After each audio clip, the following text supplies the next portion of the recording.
మనవలు మనవరాళ్ళు కాకుండా ముని మనవలు మనవరాళ్ళు కలిపితే 12 మంది ఉన్నారు.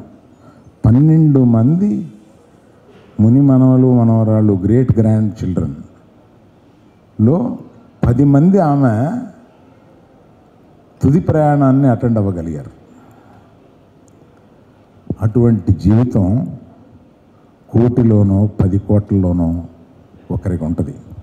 అటువంటి ఆమె జీవితం సాగిస్తున్నప్పుడు, జీవితం ముగిస్తున్నప్పుడు ఆ ముగింపుని మనం అందరం దుఃఖభరితం కాకుండా ఆమె ప్రయాణాన్ని మనం ఆమె మరణాన్ని అంగీకరించి ఆమె ప్రయాణాన్ని ప్రశంసించి ఆమెని ఒక సంతృప్తికరమైన వీడ్కోలుగా మనం చేయాలి అని మా కుటుంబ సభ్యులందరూ నిర్ణయించుకున్నారు. ఎందుకు ఆమెని సెలబ్రేట్ చేస్తున్నామో ఆమె లైఫ్ని, ఆమె తుది ప్రయాణాన్ని అనేది మీకు చెప్పాలని అనిపించింది. అది కాకుండా 16 ఏళ్ల బాలిక పాలకొల్లులో రాట్నం ఉడుకుతుంటే అల్లు రామలింగి అనే యువకుడు ఆమెను చూశాడు. చూసి ఆమెను పెళ్లి చేసుకోవాలని తల్లిదండ్రులని వాళ్ళ తల్లిదండ్రుల దగ్గరికి పంపించి ఆమెను పెళ్లి చేసుకోవాలని అడిగిన సందర్భంతో స్టార్ట్ అయింది వాళ్ళది. ఆ ప్రయాణంలో మా నాన్నగారిని పెళ్లి చేసుకుని, ఆయన హార్డ్ కోర్ కమ్యూనిస్ట్, ఆయన అర్ధరాత్రి తన సహచరులను తీసుకొచ్చి ఆమెను లేపి భోజనం పెట్టమంటే అర్ధరాత్రి వండి వాళ్ళందరికీ భోజనం పెట్టేది.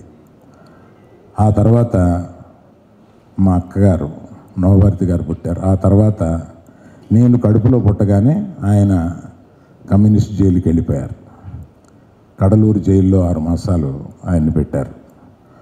అంతకుముందే ఆయన స్వతంత్ర పోరాటంలో కొంతకాలం జైల్లో ఉన్నారు. ఆ తర్వాత కమ్యూనిస్టు, ఆ తర్వాత జైలు, ఆ తర్వాత అవన్నీ వదిలేసి ఆర్టిస్టుగా అవ్వాలని ప్రజానాట్యాల మండలితో ఆయన కొంతకాలం ప్రయాణం చేసి దాని ద్వారా సినిమాల్లోకి వచ్చి గరికపాటి రాజారావు గారు ఆయన్ని చూసి సినిమాల్లోకి తీసుకొచ్చి సినిమాల్లో పుట్టిల్లు అనే సినిమాల్లో ఆయన్ని జమున గారిని ప్రవేశపెట్టారు.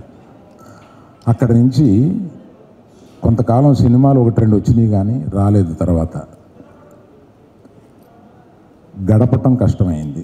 ఆ గడపటం కష్టమైన ఆ దినాల్లో మా అమ్మగారు ఎంత కష్టపడేవారో ఆ తర్వాత మాకు ఒక్కోసారి చెప్పినప్పుడు